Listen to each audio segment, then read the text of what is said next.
दिति ने कहा, हे ब्राह्मण, कृपया ध्यान रखें कि समस्त जीवों के स्वामी भगवान शिव द्वारा मेरा यह गर्व नष्ट ना किया जाए, क्योंकि मैंने उनके प्रति महान अपराध किया है। अब देखिए, गलती करने के बाद दंड नहीं भुगतना है, दंड से बचने का प्रयत्न करना है। गलती तो कर रहे हैं, पर गलती से का जो जिम्मेदारी है वो नहीं लेना है। ये सब लोगों का यही होता है, गलती करेंगे पर गलती की जिम्मेदारी से बचना चाहेंगे। बिल्कुल बात, पहले तो जो और निम्न श्रेणी के लोग होते हैं वो गलती स्वीकार ही नहीं करते, ये हमारी गलती है ही नहीं, तो किसी और की गलती, हमारी गलती नहीं। और जब गलती जो स्वीकार कर भी लेंगे, वो भी लोग क्या करते हैं, उसके जिम्मेदारियों से भागना चाहते हैं कि नहीं ये कष्ट नहीं मिले हमको, तब भगवान से प्रार्थनाएं करते हैं, उल्टा सिस्टम फॉलो करते हैं। पहले करना चाहिए कि भगवान हमको बचाओ इससे, वैसे बुद्धिमान व्यक्ति पहले प्रार्थना करता है, और जो मूड है, जड़ है, तो बाद में प्रार्थना करता है भगवान बचाइए बचाइए। अब देखिए यहाँ पे प्रार्थना कर रहे हैं कि मैंने शिव जी के प्रति महान अपराध कर दिया। नमो रुद्राय महते देवा योग्राय मीडु से शिवाय नस्त मयस्थ दंडाय धृत दंडाय मन्यवे। बोलते हैं कि आप तो जल्दी उग्र भी होते हैं, जल्दी शांत भी होते हैं, इच्छाओं को पूर्ण करते हैं, सर्व कल्याणकारी हैं, क्षमाशील हैं। पहले प्रार्थना नहीं कर सकते थे क्या, शिव जी आप तो सर्व कल्याणकारी हैं, मेरे हृदय से काम को खत्म कीजिए। पहले भी तो प्रार्थना कर सकते, पहले प्रार्थना नहीं किया, बाद में प्रार्थना करते। तो ये शिक्षा दिति कश्यप तो महान लोग हैं, उनके जीवन में भगवान ये चीज ये ला करके, ये गलती ला करके हमको सिखाना चाहते हैं, हमारा आचरण क्या होना चाहिए, हम कैसे कार्य करने चाहिए। तो अब दिति प्रार्थना करती, पहले भगवान से प्रार्थना करना चाहिए, गलत काम में फंसने से पहले भगवान से प्रार्थना करना चाहिए, ना कि हम बाद में प्रार्थना करें। ये हमको प्रयत्न करना चाहिए। आइए आगे चलते हैं। वे हम पर प्रसन्न हो क्योंकि वे मेरी बहन सती के पति मेरे बहनों ही हैं।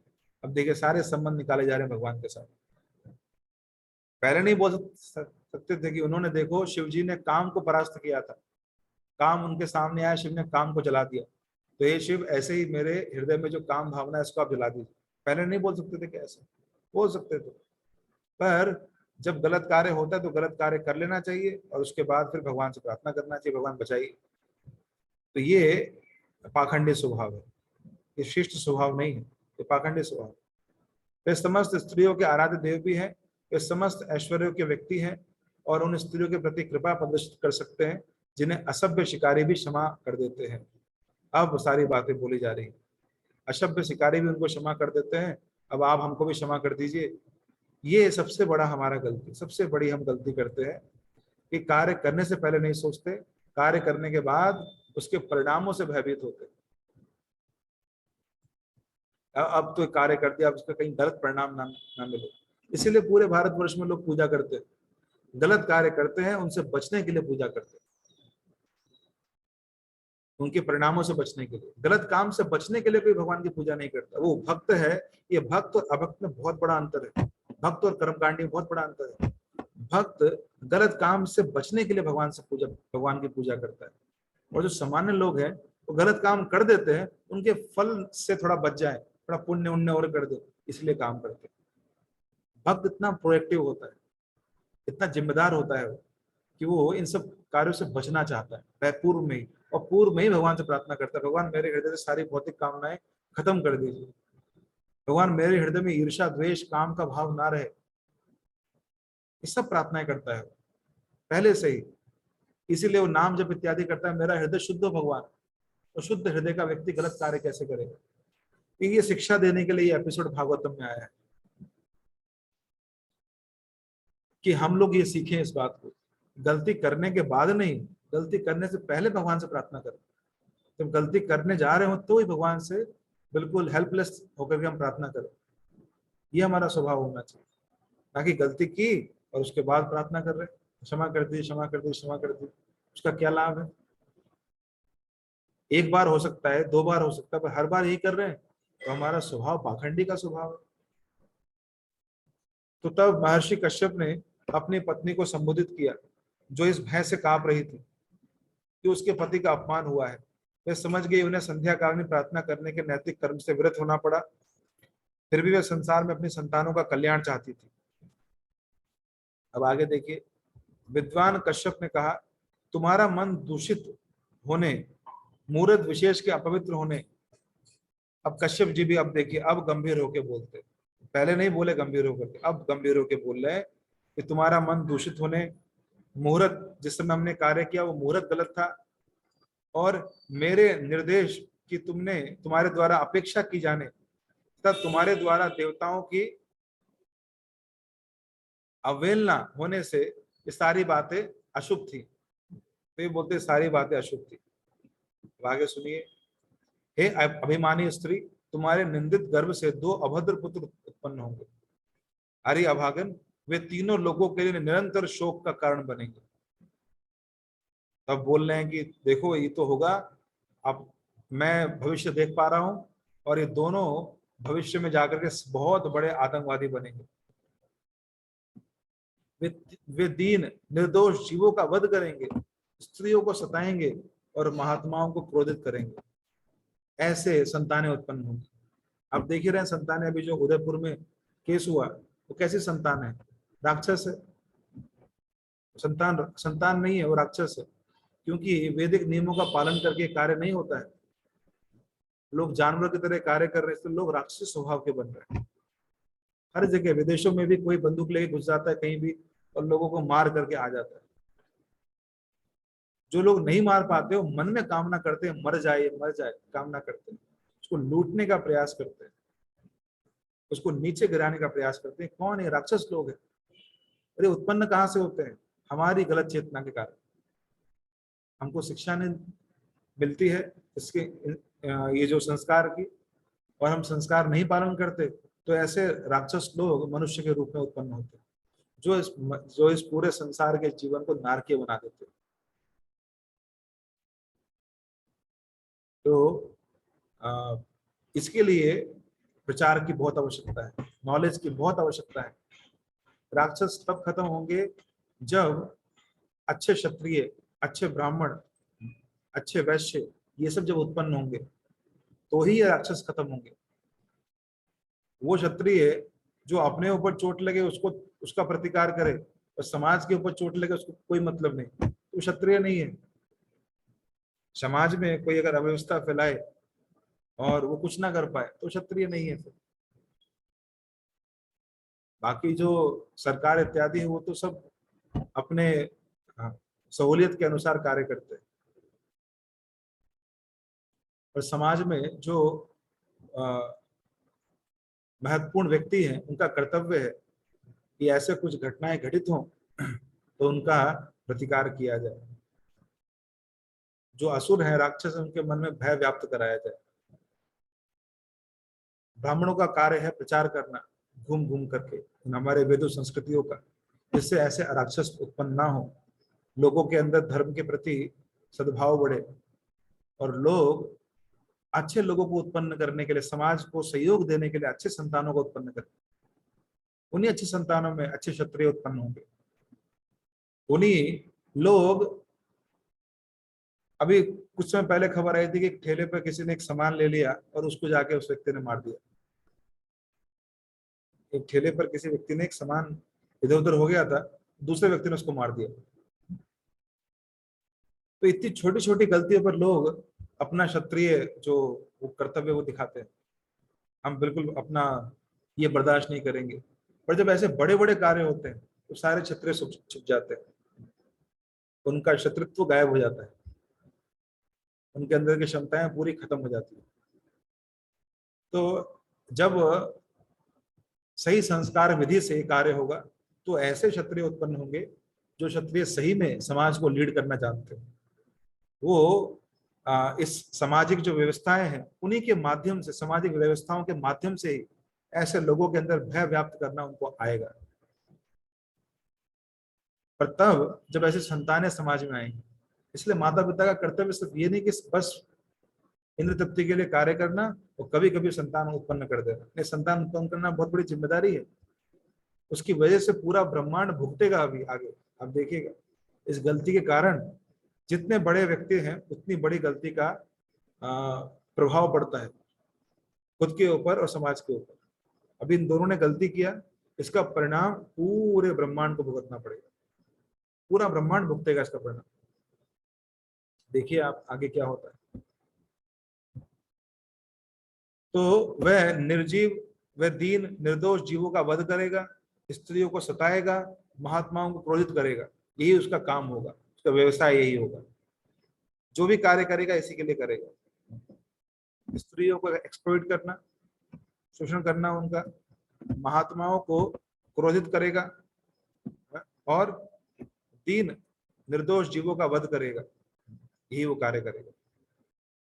उस समय ब्रह्मांड के स्वामी पुरुषोत्तम भगवान, जो कि समस्त जीवों के हितैषी हैं, अवतरित होंगे और उनका इस तरह वध करेंगे जिस तरह इंद्र अपने व्रज से पर्वतों को ध्वस्त कर देता है। जो इंद्र जैसे अपने व्रज से पर्वतों को ध्वस्त कर देता है, वैसे भगवान उत्पन्न होंगे और इन दोनों का नाश करेंगे। जब डर से कांपने लगती है दीति और सोचती है कि मेरे बेटे ऐसे निकलेंगे, इनका भला कैसे होगा, अभी भी अपने बेटों के बारे में सोच रही है, मेरा भला कैसे होगा। पहले अपने कामना के बारे में सोच रही थी, इंद्रियों के बारे में, मेरे इंद्रियां संतुष्ट कैसे होंगी। अब सोच रही है अपने पुत्रों के बारे में, मेरे पुत्रों का कल्याण कैसे होगा। तो यहाँ कश्यप जी बोलते हैं कि देखो उसका कल्याण तो इस प्रकार होगा कि भगवान उनका वध करेंगे, तो भगवान वध करेंगे तो उनका कल्याण हो जाएगा। भगवान के संपर्क में कोई भी आएगा उसका कल्याण होता है। इस बात से दीति प्रसन्न हो जाती है। तो ये तो अति उत्तम है कि मेरे पुत्र भगवान द्वारा उनके सुदर्शन चक्र से उदारता पूर्वक मारे जाएंगे, क्योंकि भगवान जब किसी को मारते भी हैं वो भी उनकी उदारता है। भगवान का पूरा अस्तित्व कृपा से बना हुआ है, उनके पास कृपा के अलावा देने के लिए कुछ है नहीं। वो मारे, रक्षा करें, कुछ भी करें, वो उनकी कृपा होती है। इसीलिए भक्त अपना जीवन भगवान को देख करके निश्चिंत हो जाता है। अगर भक्त ने अपना जीवन भगवान को दे दिया तो निश्चिंत है। क्यों निश्चिंत है? क्योंकि भगवान जो भी करेंगे उसके जीवन में वो कृपा ही होगी।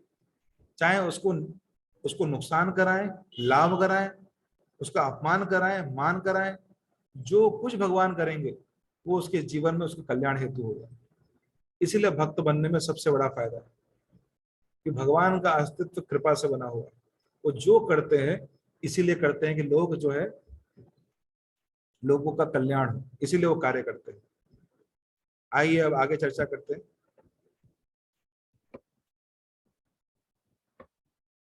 तो द्वितीय बोलते ये तो अति उत्तम है कि मेरे पुत्र भगवान द्वारा उनके चक्र से उदारता पूर्वक मारे जाएंगे। हे मेरे प्रति, वे ब्राह्मणों के क्रोध से कभी ना मारे जाएं। ब्राह्मण के क्रोध से कभी नहीं मरे। ब्राह्मण जब श्राप देते हैं तो कई कई जन्मों तक उसको भुगतना पड़ता है उस व्यक्ति को। तो ब्राह्मण के द्वारा श्राप से नहीं मरे। अभी उन्होंने बोला कि ब्राह्मण हत्या करेंगे ये लोग, उससे इनको चिंता नहीं है। चिंता क्या है कि ब्राह्मण के क्रोध से ना मारे जाए। तो दीति बहुत ही जैसे एक संकुचित हृदय वाली स्त्री, उसका यहाँ पर अभिनय कर रही है।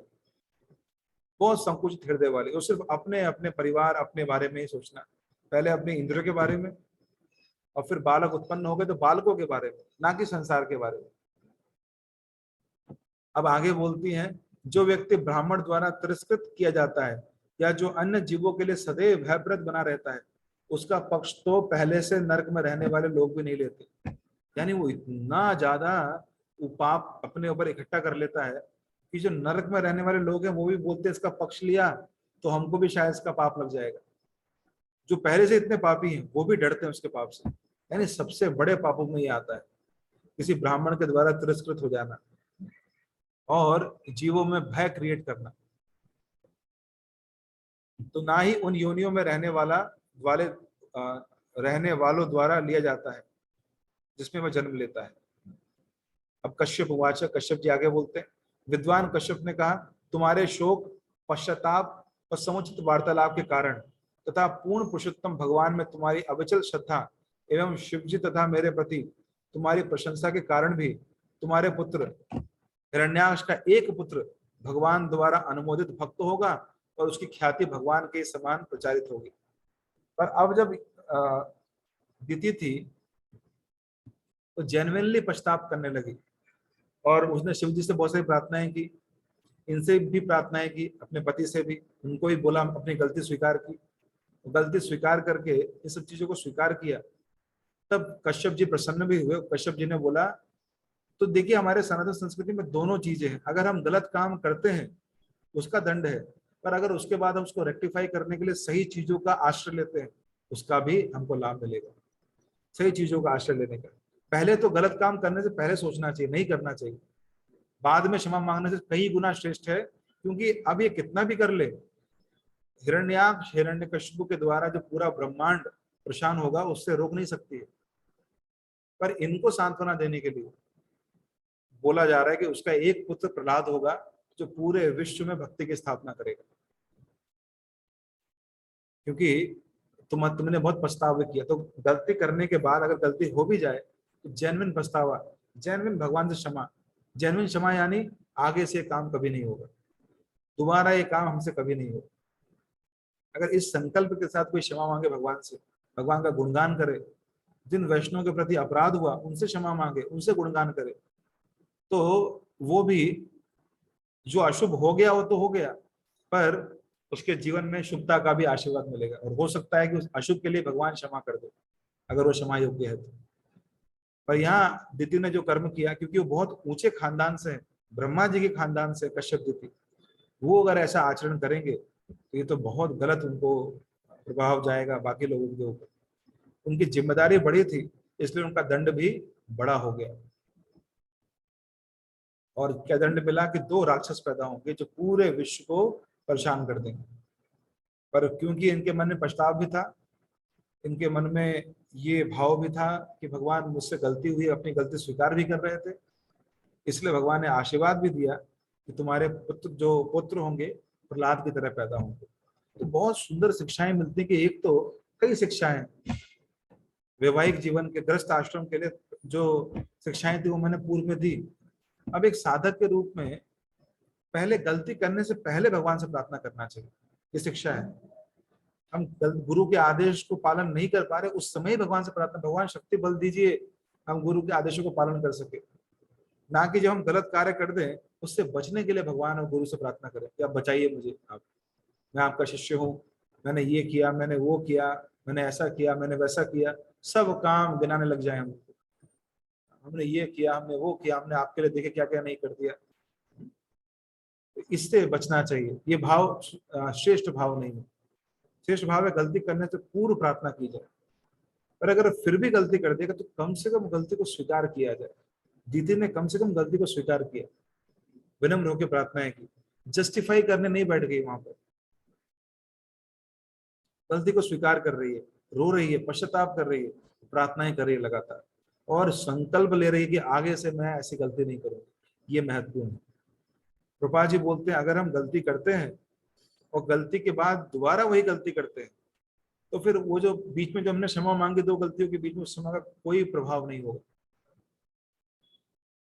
अगर हम गलती करें उसके बाद संकल्प लें कि गलती दोबारा नहीं होगी, तो कृपा जी बोलते हैं वो गलती गलती नहीं रहती है, तो गलती बहुत बड़ा वरदान बन जाती है हमारे जीवन में, हमारे जीवन को संकल्पित करने के।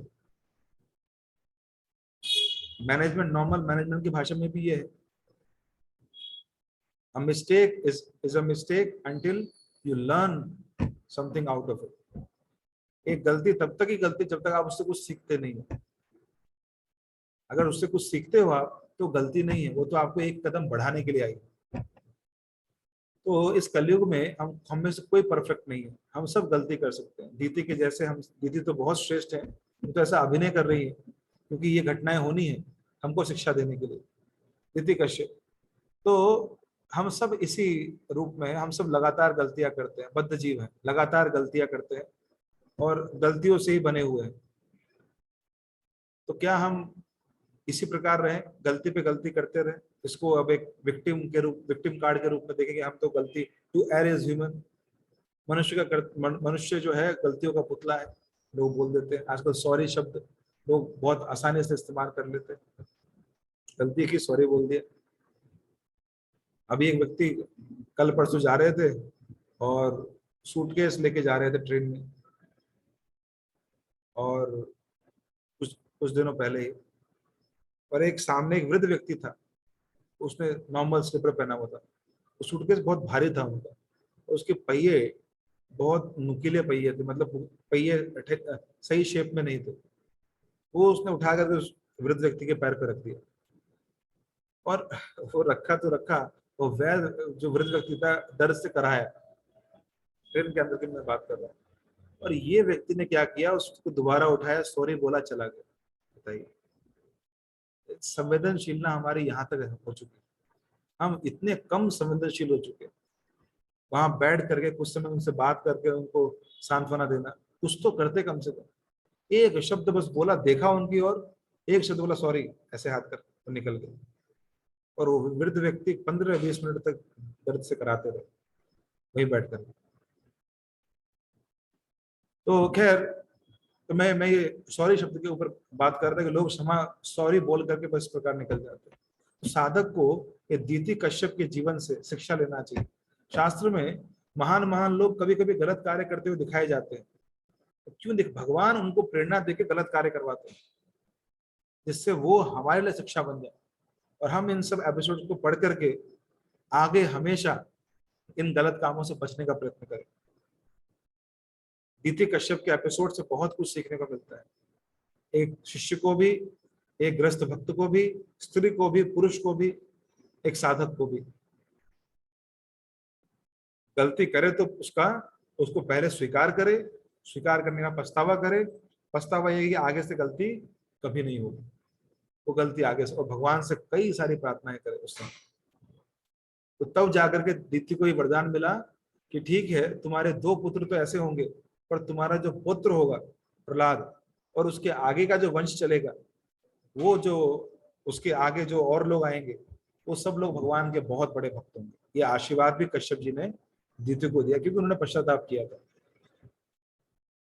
आगे देखिए, तो यहाँ लिखा हुआ है कि तुम्हारा पुत्र प्रहलाद भगवान द्वारा अनुमोदित भक्त होगा, और उसकी ख्याति भगवान के समान प्रचारित होगी। भगवान के जहां जहां भगवान नरसिंह देव का नाम लिया जाएगा, वहां प्रहलाद महाराज का नाम लिया ही जाएगा। इसलिए आगे अब बोलते हैं, उसके पद चिन्हों का अनुसरण करने के लिए संत पुरुष शत्रुता से मुक्त होने का अभ्यास करके उसके चरित्र को आत्मसात करना चाहेगा। जिस तरह शुद्धिकरण की विधियां निम्न गुण वाले सोने को शुद्ध कर देती हैं,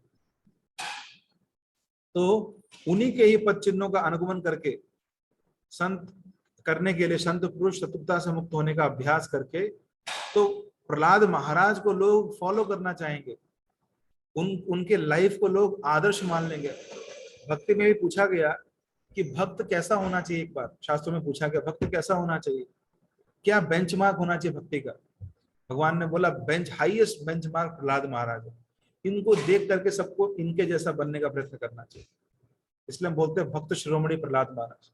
तो प्रहलाद महाराज सबसे ऊंचा आदर्श है भक्तों के लिए, और ये आदर्श सबको अपने जीवन में पालन करना चाहिए। ये देख करके कि ऐसा हमको आदर्श पालन करना है, जीवन में ऐसा व्यक्ति बनना है, प्रहलाद महाराज जैसा भक्त बनना है। हमारी भक्ति की स्थिति प्रहलाद महाराज जैसी हो जाए, ऐसा हमको कार्य करना है। इस स्थिति तक हमको अपनी भक्ति को उठाना है। तो और कैसे वो वैसे शुद्ध करता है व्यक्ति को, जब हम किसी महान व्यक्ति के चरण कमलों का अनुगमन करते हैं, चरण चिन्हों का, तो ऐसे शुद्ध करता है जैसे सोने को तपाने से सोना शुद्ध होता है, वैसे शुद्ध भक्तों के चरण चिन्हों का अनुसरण करने से हम भी शुद्ध होते हैं। देखिए, हर व्यक्ति उनसे प्रसन्न रहेगा, इसमें लिखा है, प्रहलाद महाराज का गुणगान चल रहा है, हर व्यक्ति उनसे प्रसन्न रहेगा, क्योंकि ब्रह्मांड के परम नियंता भगवान सदैव ऐसे भक्तों से तुष्ट रहते हैं जो उनके अतिरिक्त किसी और वस्तु की इच्छा नहीं करते। कितनी सुंदर बात लिखी गई। तो भगवान जो है वो संतुष्ट रहते हैं ऐसे भक्तों से जो उनके अतिरिक्त किसी और वस्तु की इच्छा नहीं करते, और जिनसे भगवान संतुष्ट है उससे हर एक व्यक्ति संतुष्ट रहेगा। यत् प्रसादादिदं विश्वं प्रसीदति यदात्मकं स स्वदृग् भगवान्यस्य तोषयते अनन्यादृशः। जिससे भगवान संतुष्ट है उससे पूरा विश्व संतुष्ट रहेगा, ये निश्चित है। और जो पूरे विश्व को संतुष्ट करने जाएगा, वो एक को भी संतुष्ट नहीं करने, खुद भी संतुष्ट नहीं रहेगा। इसका सीधा उदाहरण शास्त्र में मिलता है, जैसे हम पेड़ के जड़ को पानी देते हैं तो पूरा पेड़ संतुष्ट हो जाता है, हरा भरा बन जाता है।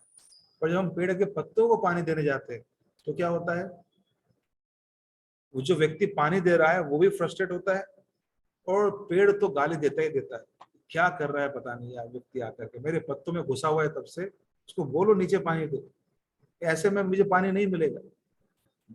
तो ना तो पत्ते संतुष्ट होते हैं, ना ही पेड़ को संतुष्टि मिलती है, और ना ही ये व्यक्ति संतुष्ट होता है, पेड़ जल्दी सूख जाता है। उसी प्रकार जब हम जीवों की सेवा करते हैं संसार में, लोगों की सेवा करते हैं संसार में, ये तरीका ही नहीं है लोगों की सेवा करने का। लोगों की सेवा करने का तरीका भगवान के माध्यम से। पर कुछ इतने दिमाग वाले लोग होते हैं जिनके अंदर दिमाग नहीं होता, पर वो सोचते कि हमारे अंदर बहुत दिमाग है। वो आके बोलते हैं देखो ये पेड़ है ना, पानी कहाँ देना है तुमको, पत्तों में पानी देना है। लॉजिक उनका सुनिए, लॉजिक क्या होता है, तुमको पानी पत्तों में पहुंचाना है, नीचे पानी दोगे तो पत्तों में कैसे जाएगा। अरे तो गुरुत्वाकर्षण का तुमको फॉर्मूला नहीं पता, जी कांस्टेंट का तुमको नहीं पता क्या वैल्यू होता है, ग्रेविटेशन फोर्स कैसे काम करती है, नीचे पानी दोगे तो नीचे जाएगा ना, ऊपर कैसे जाएगा। उनको इस पेड़ का सिस्टम ही नहीं पता।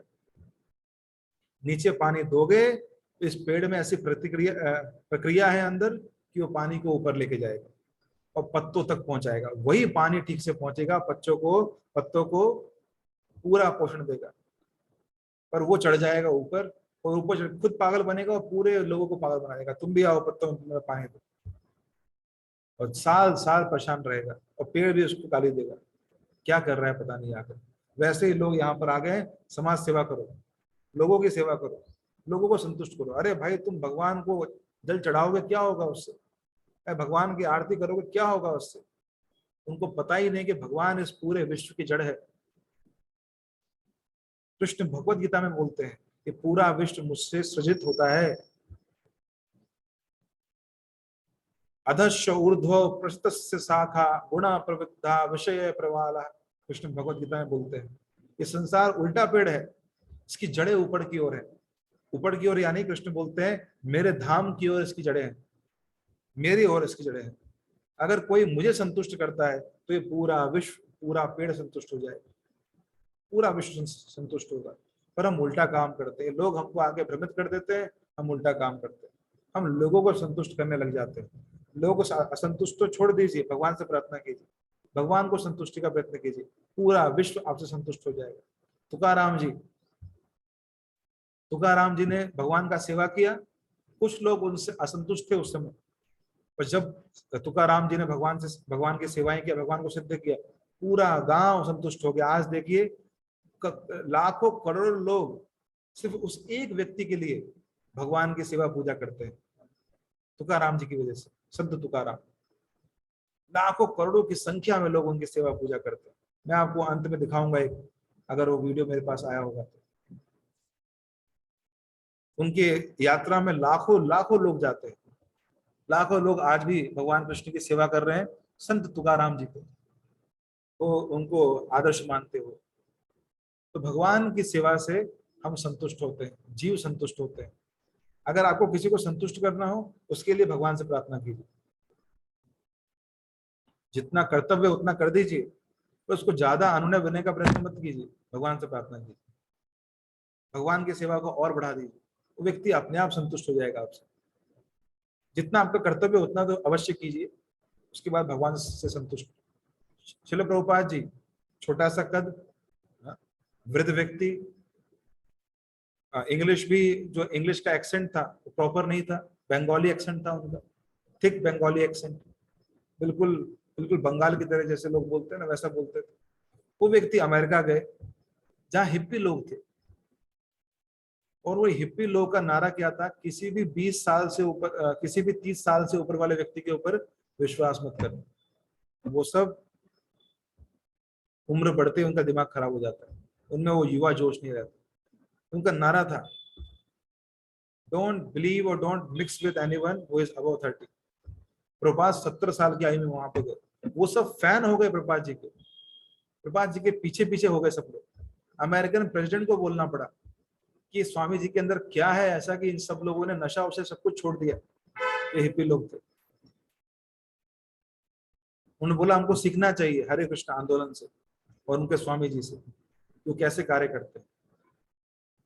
तो प्रभुपाद जी ने क्या किया, भगवान को प्रसन्न किया, वहां पर भगवान को प्रसन्न किया और सेवा भगवान की प्रसन्नता के माध्यम से, भक्ति के माध्यम से, प्रचार के माध्यम से उन लोगों की सेवा की। तो सब संतुष्ट हो गए प्रभुपाद जी से, पूरा विश्व प्रभुपाद जी से संतुष्ट हो गया। आज प्राइम मिनिस्टर से लेकर प्रेसिडेंट तक सब उनका गुणगान करते हैं, एक व्यक्ति। और हम लोग लगे रहते रहे, तुम मान जाओ ना, अरे तुम मान जाओ ना, अरे तुम भी मान जाओ, थोड़ा सा तुम भी मान जाओ, तुम्हारे पैर पड़ते हैं, सर पड़ते हैं, नाक रगड़ते हैं, इसी में लगे रहते। 4 लोग नहीं मानते हमसे परिवार, 4 लोग भी नहीं मानते, और फिर भी पानी पत्तों को ही देंगे, ऊपर चढ़ चढ़ के पानी देंगे। सिस्टम नहीं पता है ना, इसलिए अज्ञानता में रहते हैं। इसलिए भगवान को संतुष्ट करने का प्रयत्न करें, भक्तों को संतुष्ट करने का प्रयत्न करें, आचार्यों को, जो भगवान के प्रतिनिधि हैं इस संसार में, उनकी संतुष्टि का प्रयत्न करें, अपने आप पूरा विश्व संतुष्ट हो जाएगा। इसका हमको प्रयत्न करना चाहिए। आगे श्लोक में देखिए लिखा हुआ है कि ये जो प्रहलाद महाराज होंगे ये पूरे विश्व को संतुष्ट करेंगे, क्योंकि ये भगवान के अलावा कोई इच्छा नहीं करते।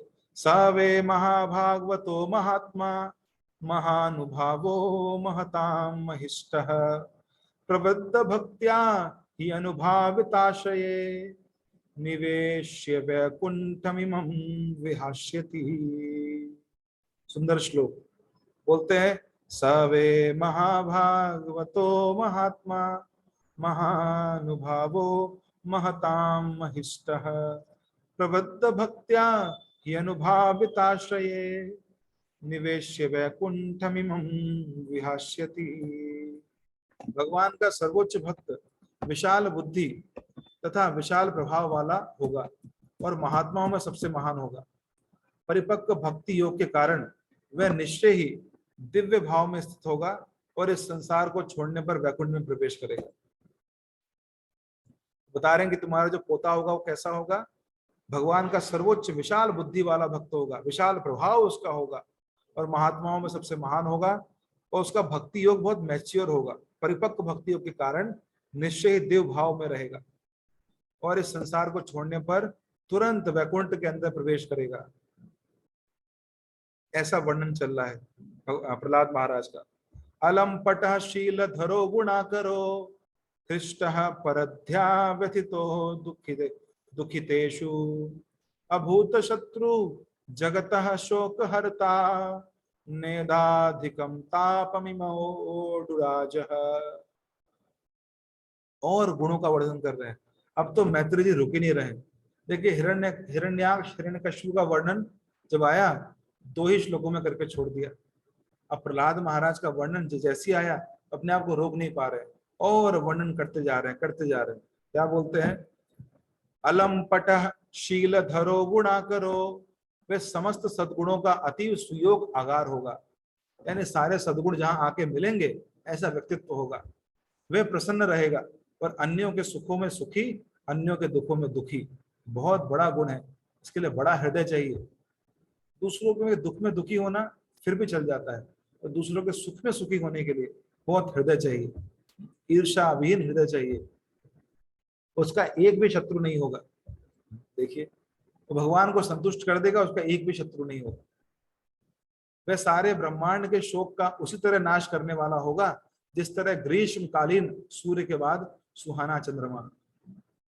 तो सारे ब्रह्मांड के शोक और तापों को ऐसे नाश कर देगा जैसे गर्मी की ऋतु के बाद पूर्णिमा का दिन चंद्रमा निकलता है, वो शीतलता फैलाता है पूरे संसार में, उसी प्रकार वो भी आनंद देगा।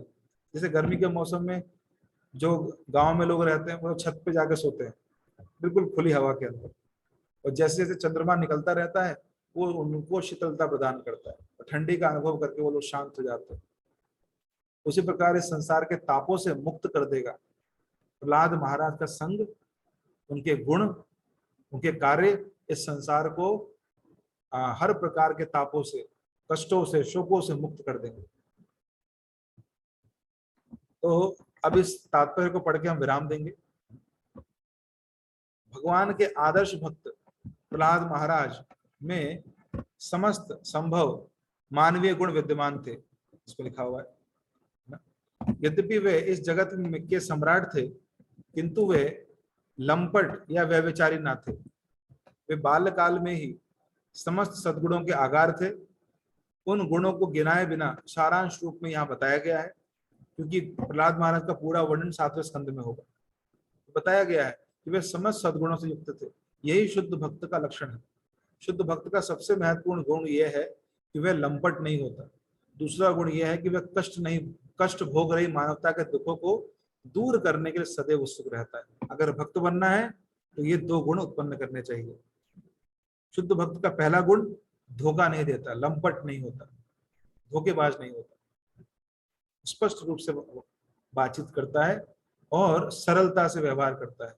दूसरा का गुण, कष्ट भोग रही मानवता के लिए उसके हृदय में दुख होता है, इसके लिए वो प्रचार करता है। इसके लिए वो अपने जो भी उसके पास समय, शक्ति, बल है, उसका उपयोग करके इस मानवता जो दुख भोग रही है उसको सुखी करने का प्रयत्न करता है, प्रचार की क्रियाओं के द्वारा। अपने जीवन से समय निकाल के प्रचार के लिए हो जाता है। अपने जो उसके पास सुविधाएं हैं उनका उपयोग करता है प्रचार के लिए। अपनी बुद्धि का, शक्ति का उपयोग करता है प्रचार के लिए, और सब मानवता को कष्ट से बाहर निकालने का प्रयत्न करता है। ये भक्त है। जीवन का सबसे घिनौना कष्ट है कृष्ण की विस्मृति। कृष्ण की विस्मृति होना मतलब जीवन का सबसे दुखद पल। इसलिए शुद्ध भक्त सदैव हर एक में कृष्ण भावनामृत को जगाने का प्रयत्न करता है। वो देखता है कि संसार में सब दुखी हैं, और इनके दुखी होने का कारण क्या है? कृष्ण की विस्मृति, कृष्ण से दूर जा रहे हैं इसलिए। तो वो सबको कृष्ण भावनामृत सबके अंदर जगाने का प्रयत्न करता है। जिसको भी देखता है, जा रहे देखो तारे कहो कृष्ण उपदेश। ये सारे कष्टों का राम बाण औषधि है। सारे कष्टों की औषधि है। कैसी औषधि? राम बाण। राम जी का बाण एक बार छूटता है तो उस कार्य को किए बिना वापस नहीं आता। उसी प्रकार कृष्ण भावनामृत अगर किसी के अंदर जागृत कर दिया जाए तो ये उसके दुखों और कष्टों के लिए राम बाण औषधि है। उसके दुख कष्ट निश्चित रूप से पूरे ठीक हो जाएंगे। ये विश्वास है यहाँ पर श्री प्रभुपाद जी का। उन्होंने किया है, इतने सारे लोगों को सुखी बनाया पूरे विश्व में। सर्वे भवन्तु सुखिनः, यही हमारा मूल मंत्र है। भक्तों को यही मंत्र प्रेरणा देता है और प्रचार करने के लिए, और प्रचार करने के लिए। ये नहीं कि भक्त लोग कहीं पर आए, एक मंदिर बना दिया, संतुष्ट हो गए। नहीं, जैसे वो मंदिर बनाया, लोगों को सेवा में लगाया, भक्त आगे निकल जाते हैं और मंदिरों का निर्माण कराने के लिए, और लोगों को कृष्ण की सेवा में जोड़ने के लिए, और आगे निकल जाते हैं और लोगों को कृष्ण की सेवा में जोड़ने के लिए, उनको सुखी बनाने के लिए। ये भक्तों का भाव रहता है। तो आज यहीं पर हम विराम देते हैं, और कोई प्रश्न है अगर आप लोगों के तो आप लोग पूछ सकते हैं। म्यूट करके, सॉरी अनम्यूट करके अपने आप को पूछ सकते हैं।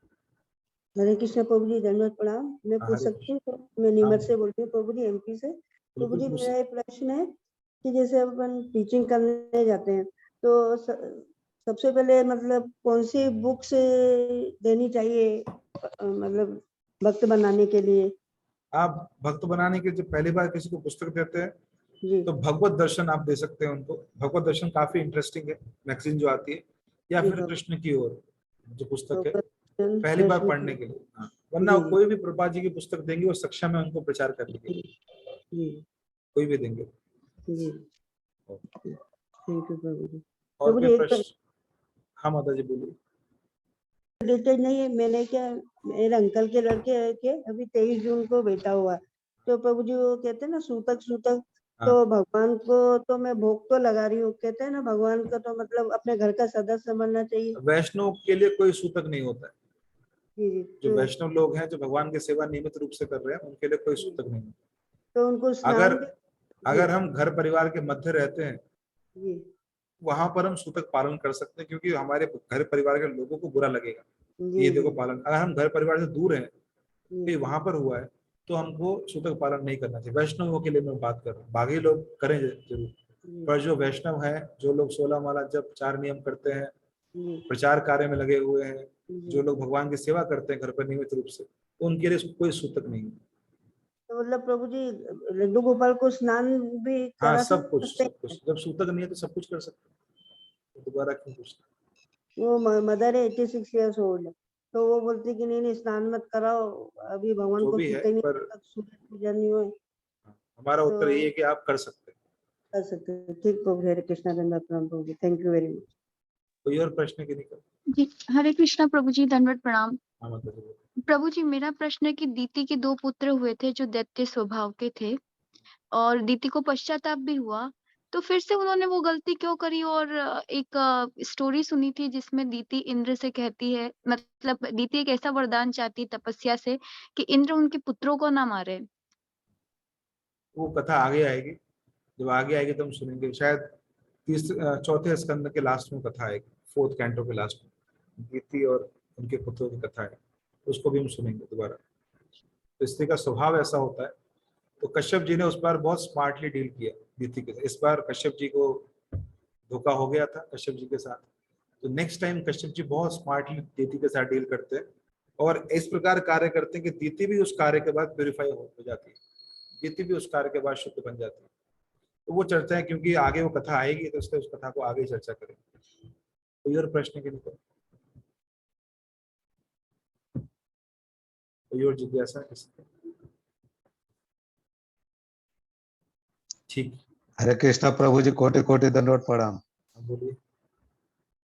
तो प्रभु जी, मैं ये मेरा प्रश्न है कि 2-3 आदमी के जो है कि हमारे, आप अनम्यूट हो गए दोबारा, सॉरी आप म्यूट हो गए, दोबारा अपने आप को अनम्यूट कीजिए। हरे कृष्णा प्रभु जी, कोटि कोटि दंडवत प्रणाम। हरे कृष्ण। मैं ओमान से बोल रहा हूँ प्रभु। हाँ बोलिए। यहाँ 2-3 भक्त जो है कि विमुख हो गए, माला पहले करते थे लेकिन अभी छोड़ दिए हैं, तो फिर उनको दोबारा कैसे जो है कि माला का स्टार्टिंग कराया जाए? नए भक्त बनाइए और नए भक्तों को बनाइए, जो हट गए उनसे बस कभी कभी उनसे संपर्क में रहिए, उनको बोलिए करें तो अच्छा है, उनको स्मरण जी दिलाइए जी और नए भक्तों को प्रचार कीजिए। जी प्रभु जी। जो लोग माला कर रहे हैं और छोड़ रहे हैं माला को, उनको उनको ज्यादा हमारे पास इतनी शक्ति नहीं है कि हम लोगों को ड्रैग करके ले चले, खींच खींच के ले चले। जी हम बस अपना साधना जी पूरा करें और जो भी लोग आ रहे हैं उनको प्रचार करें। जो भक्त जी छोड़ गए उनको थोड़ा सपोर्ट हम दे सकते हैं, कभी जा करके जी उनसे प्रभु बोलना, प्रभु जी आप आ जाइए, माला साथ में कर लीजिए, कभी कभार। जी पर हम पूरा जी पीछे लग के उनको ट्रैक नहीं कर सकते। तो हम बस अपना कार्य करें, प्रचार करें और जी लोगों को प्रचार करें और लोगों तक इस सौभाग्य को लेके जाए। जी प्रभु। ठीक है। ठीक है प्रभु, हरे कृष्ण। अब, संस्कार गर्भधारण से पहले ही होता है या बाद में किया जाता है? गर्भधारण संस्कार गर्भ धारण करने से पहले होता है, और अगर गर्भ धारण हो चुका है तो भी बहुत सारे संस्कार हैं। आध्यात्मिक संस्कार तो हमेशा ही है। अगर गर्भ धारण करने के बाद माँ नाम जप करती है, भागवत श्रवण करती है, अध्ययन करती है, तो पुत्र के अंदर अच्छे संस्कार निश्चित रूप से जाते हैं। जितने आध्यात्मिक कार्यकलाप करते, तो सबसे श्रेष्ठ आध्यात्मिक कार्यकलाप है नाम जप, नाम संकीर्तन, नाम जप, और दूसरा भागवत का पठन और श्रवण। ये 2 सबसे पावरफुल। और तीसरा अगर बोला जाए तो भक्तों की संगति करना, भक्तों की सेवा, जो शुद्ध वैष्णव उनकी सेवा करना, उनसे आशीर्वाद प्राप्त करना, ये 3 सबसे हाईएस्ट कार्यकलाप है। और अगर कोई भी माँ गर्भ में जो बालक धारण करती है और ये प्रभु जी, कार्यकलाप आवाज करती नहीं है, आ रहा है आपका। मेरी आ रहा है आवाज प्रभु जी, हमें तो आ रहा है प्रभु जी। नहीं? तो जब कोई कार्यकलाप करती है माँ ऐसी चीजों को लेकर के, तो क्या होता है, तो उसके बालक को सारी सिद्धियां प्राप्त होती है, उसके बालक को आध्यात्मिक सिद्धियां जो है प्राप्त होती है, आध्यात्मिक संस्कार प्राप्त होते हैं। और जब बालक बाहर निकलता है गर्भ से, तो काफी सारा आध्यात्मिक संस्कार लेके बाहर निकलता है। तो संभावना है कि वो, अगर उसके अंदर कुसंस्कार थे भी जन्म के समय से, तो वो भी भागवत श्रवण करके, नाम जप के श्रवण से वो निकल गए होंगे। और फिर भी उसको बाहर निकलने के बाद भी जो माँ है उसको लगातार आध्यात्मिक संस्कार देती रहती है, तो उसका हृदय शुद्ध हो जाता है इन सब आध्यात्मिक संस्कारों से।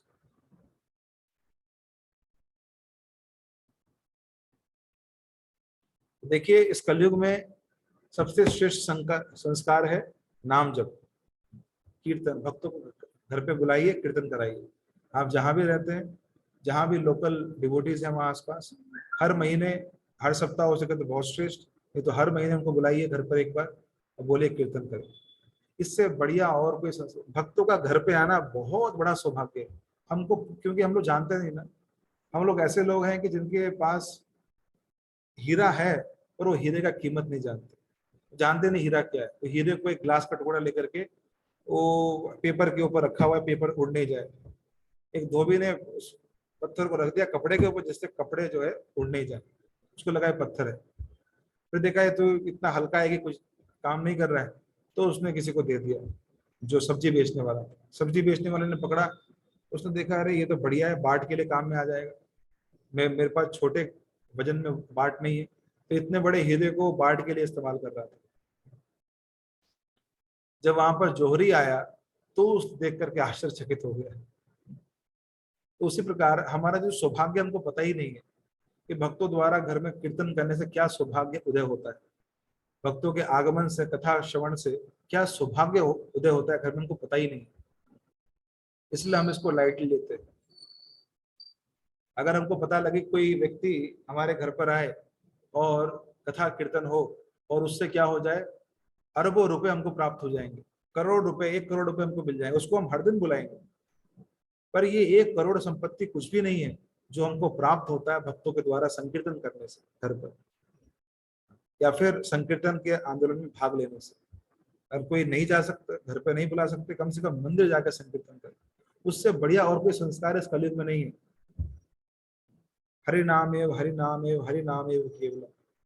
तो अगर कोई यज्ञ विधान भी करना है तो सबसे बड़ा यज्ञ संकीर्तन यज्ञ है, इससे बड़ा कोई यज्ञ नहीं। बाकी यज्ञ वज्ञ होंगे हमारे मन को संतुष्ट कर देंगे, धुआं धुआं सब निकलेगा, स्वाहा हुआ बोला जाएगा, मन को संतुष्टि हो जाएगा। पर भगवान की संतुष्टि और आत्मा की संतुष्टि योगी नाम नप निर्णितम हरे नामानुकीर्तनम। सारे योगियों ने निर्णय निकाला है, पूरे ब्रह्मांड के योगियों ने,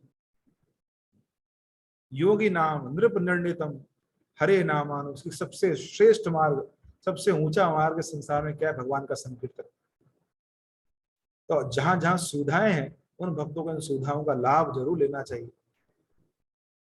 आमंत्रित जो जहां जहां कार्यक्रम होते हैं घरों में, साप्ताहिक कार्यक्रम होते हैं, जिन स्थलों पर संकीर्तन होता है, भक्तों का आगमन होता है, वो स्थान वैकुंठ से कम नहीं होता। तो इसलिए ये इन सब चीजों का हमको लाभ उठाना चाहिए। हमको कर्मकांडी विधियों में भक्तों को ज्यादा नहीं फंसना चाहिए, यज्ञ करा देंगे, कोई और संस्कार। सबसे श्रेष्ठ संस्कार है हरिनाम, इसका कीर्तन कराते रहिए। जितना संकीर्तन करा सके उतना कराइए, जितना आप भाग ले सके मंदिरों में जाके संकीर्तनों में उतना भाग लीजिए, जितना भागवत श्रवण कर सकते हो उतना श्रवण कीजिए, जितना भक्तों की संगति कर सकते हो उतना संगति। ये तीन सबसे बड़े ये है वस्तु है अपने संस्कार, आध्यात्मिक संस्कारों को प्राप्त करने के लिए। ठीक है, कोई और प्रश्न किसी का? कोई और प्रश्न किसी का? ठीक है, तो मैं विराम देता हूँ उसको यहीं पर। आप सभी का धन्यवाद। जगत गुरु श्रील प्रभुपाद की जय, उपस्थित गौर भक्त वृंद की जय, ताय गौर प्रेमानंदे हरि हरि बोल। ग्रंथराज श्रीमद् भागवत महापुराण की जय। मेरे को सब कुछ धन्यवाद प्रणाम प्रभु। Thank you very much.